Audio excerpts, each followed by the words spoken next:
A love story with a coworker. I had to choose between two jobs. Each one of them had its pros and cons. So on what basis I chose? Why did I quit? All this in this video. I'm Theresa Khalil, a writer, a documentary filmmaker, and on this channel, in this series, I'm documenting my journey as a female Arab working, my career journey. So I had more than 100 interviews, I changed 30 jobs, and I changed my career 3 times. So I think my journey deserved to be documented. So all the stories I'm sharing happened to me when I was in Egypt. And if you don't know, I'm Egyptian and I lived most of my life in the Arabic world, and now I live in Europe. If you are following this series of stories, you know that last time I was looking for a job. I became experienced or skilled in AutoCAD.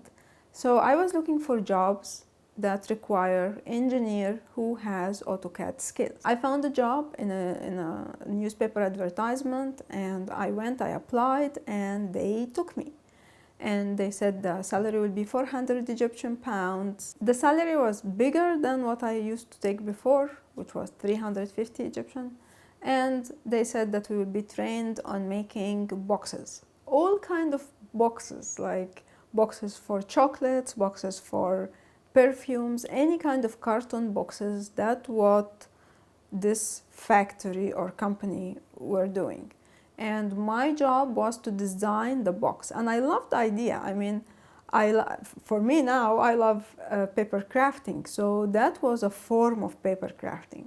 And I love that I'm going to do the design on the computer, and then I print it, and I make sure the box is holding well. And so I thought it was very interesting and enjoyable, and that's why I agreed. We took a training for about a week, and as I was taking the training, I had with me 2 engineers, two male engineers and 1 female.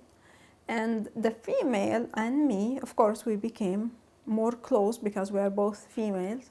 And she told me that she knows AutoCAD, but she doesn't remember, and she asked if she can come to me in my house, and I would like give her like a refreshment of AutoCAD. So she used to come to me at home, and I trained her on AutoCAD. And I discovered, as I was explaining to her, it's not that she didn't remember or she forgot the course that she took. She actually didn't know AutoCAD at all, and she just lied in the interview, and she said that she knows. And that's a big mistake for companies. When someone tell you that they know something, you need to test their knowledge. You just can't take their word for granted, especially if they're going to work with this skill.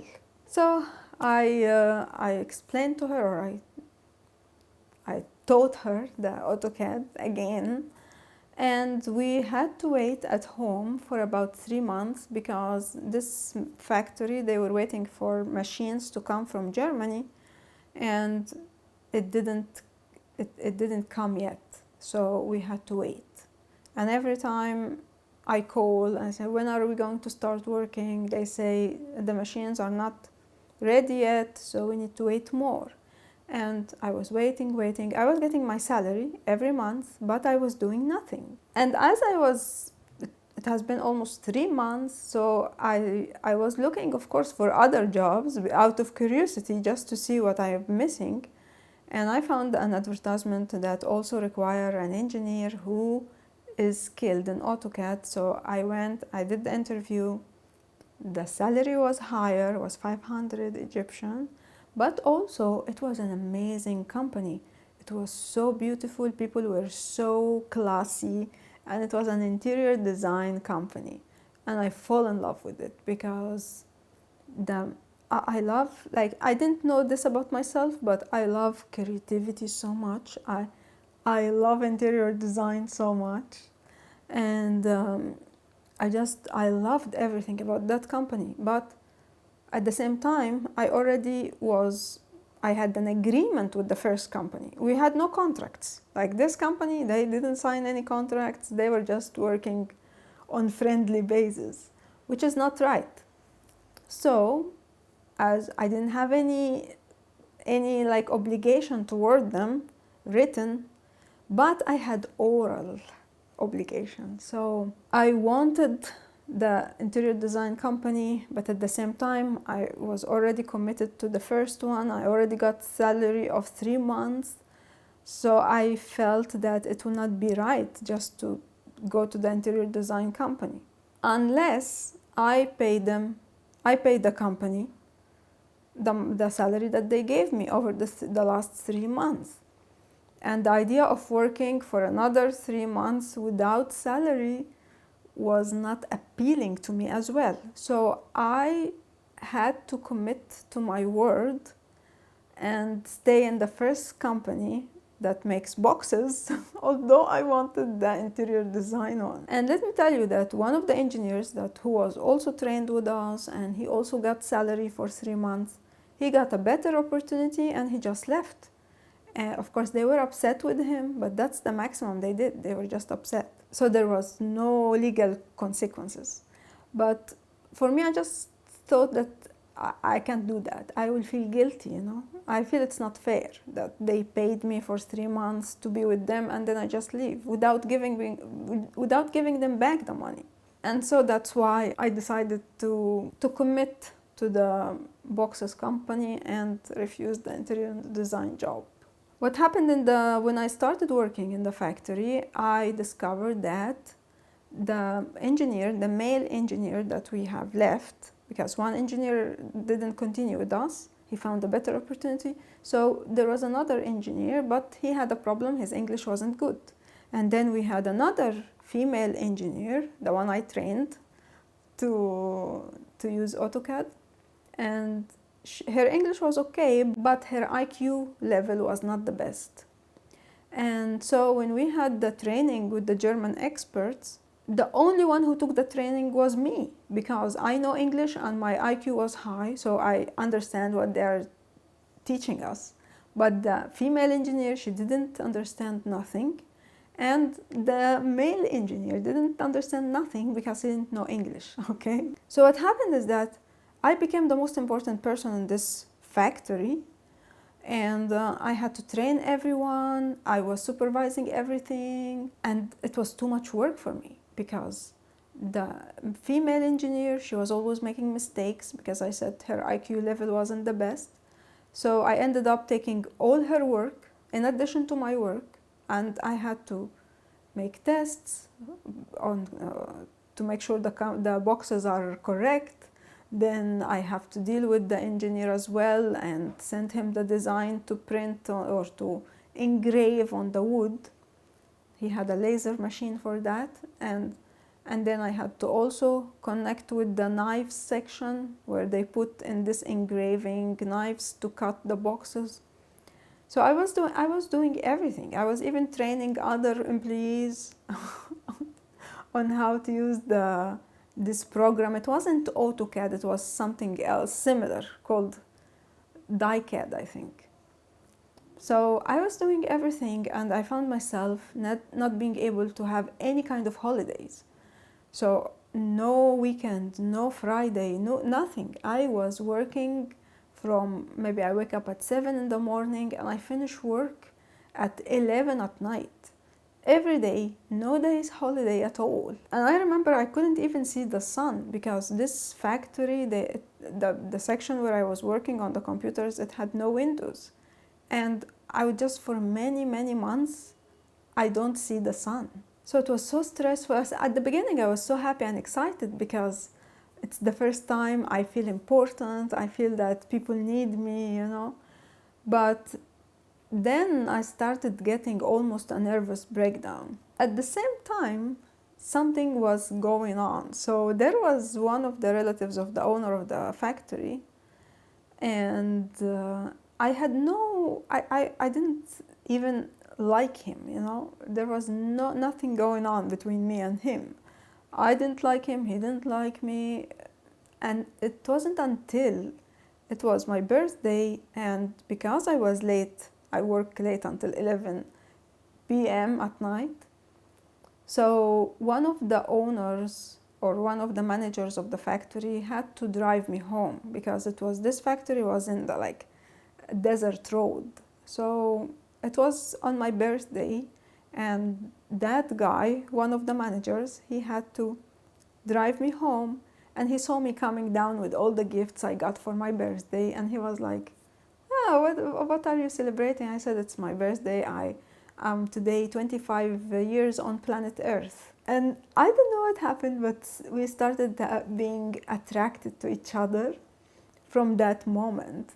And he insisted that he has to bring me a gift, and he bought me a cassette tape with an Egyptian song, like one of the old Egyptian songs for a singer called Asmahan. And on that moment, just something happened, like a spark. Something happened between us, and we had no idea what was that. But from that time, we were like, he would come. He wasn't working in our floor, but he would just come, sit beside me, and I had a chair for the client. He would come and sit in the client seat, just in silence, just to be with me. And I was feeling happy and excited that he's there. So this was going on. I had this. But by that point, he didn't tell me anything. I didn't tell him anything. Okay, so we just had those moments, but nothing was happening. And at the same time, I was going through all this stress and getting really like the pressure was getting higher and higher. And then one day, the male engineer who go around the factory drinking his tea, wandering around chit-chatting, because he doesn't have much of a job, you know. He's waiting for me to make this complicated design, because my designs need to be so accurate that 1 millimeter can cause the box not to close at all, or it can be loose and the product will fall off, right?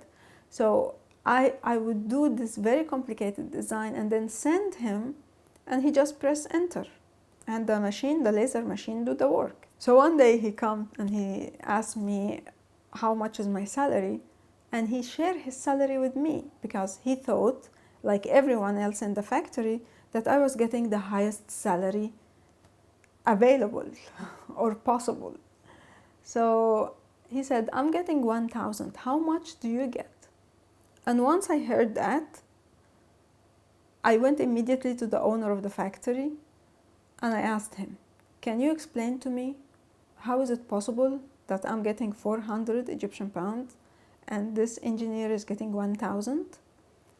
And the guy was so honest and so straightforward, and he told me he's a man and he has a lot of responsibilities.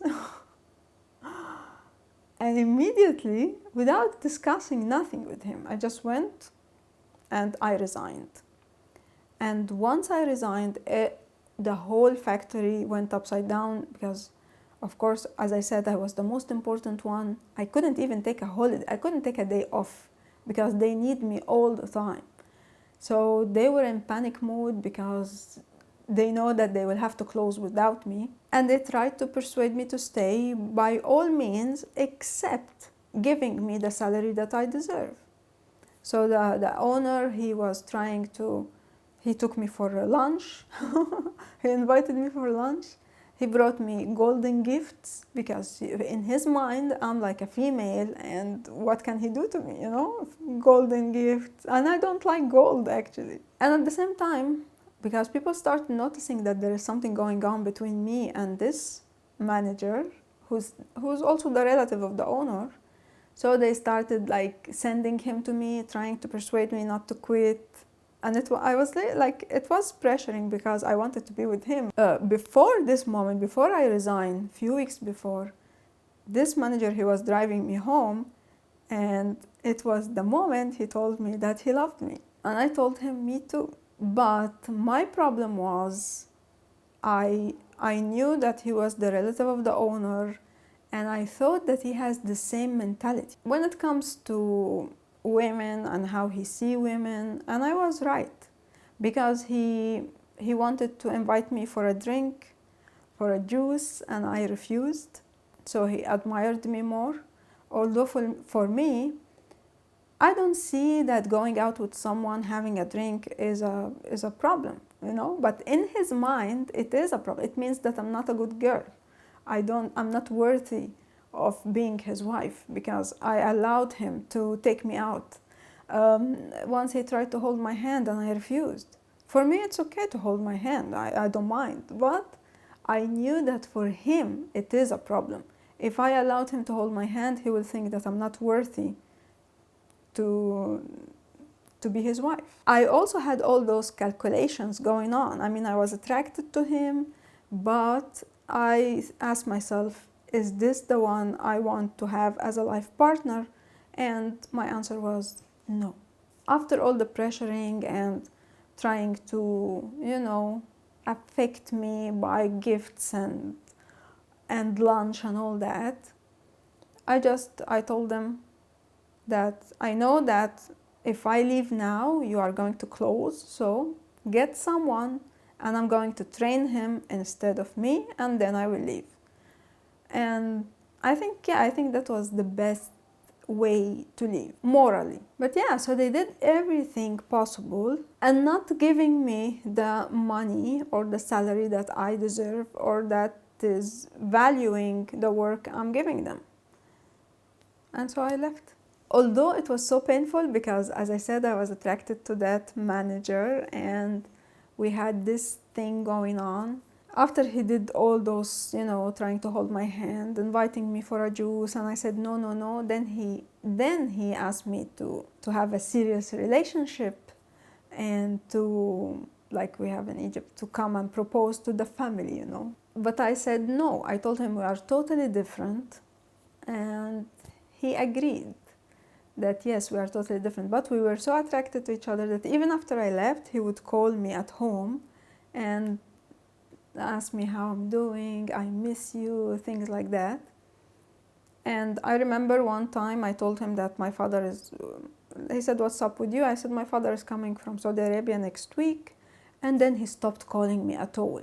And this confirmed for me that he has this mentality that he didn't respect my mother, because my mother was there all the time, and in his mind, calling me at home is something wrong, but he didn't mind doing it because my mother was there. He doesn't respect women anyway. But when he discovered that my father was coming, that's when he stopped calling, because for him, calling me was also something like not a good behavior. And he respected my father because he's a man. And this confirmed to me that I took the right decision and this guy is not for me. And I also took the right decision at this job, who did not value me or appreciate my work just because I'm a female, and they just give salaries according to classifying you as a male or a female, which is so crazy. You should get a salary based on your work and not based on your responsibilities, right? Or your goals in life, or your gender. Like, you get money for your work, not for your gender, not for your responsibilities, not for your goals. But unfortunately, not many people see this reality. So I quit, I left, my love story ended, and I moved on and I started a new chapter. In the coming video, I'm going to share with you how I found this very, very delicate job that everyone was dreaming of without even looking. If you want to follow my journey and my experience with work and my career in Egypt, you can follow my stories in Arab female working. You can start with the story, my story with education. And I'm still on my journey to understand life. You can follow it in the scrapbook of life. Don't forget my journal, Fukaira, 90 days for a healthy life, mindful exercises and creative tips. And tell me, did you ever have a love story with a colleague at work? Did you discover that someone that is doing the same job that you are doing, getting a higher salary? What was your reaction? Let me know down in the comment. Feel free to support my creations on Patreon and on my shop. And see you in a coming video.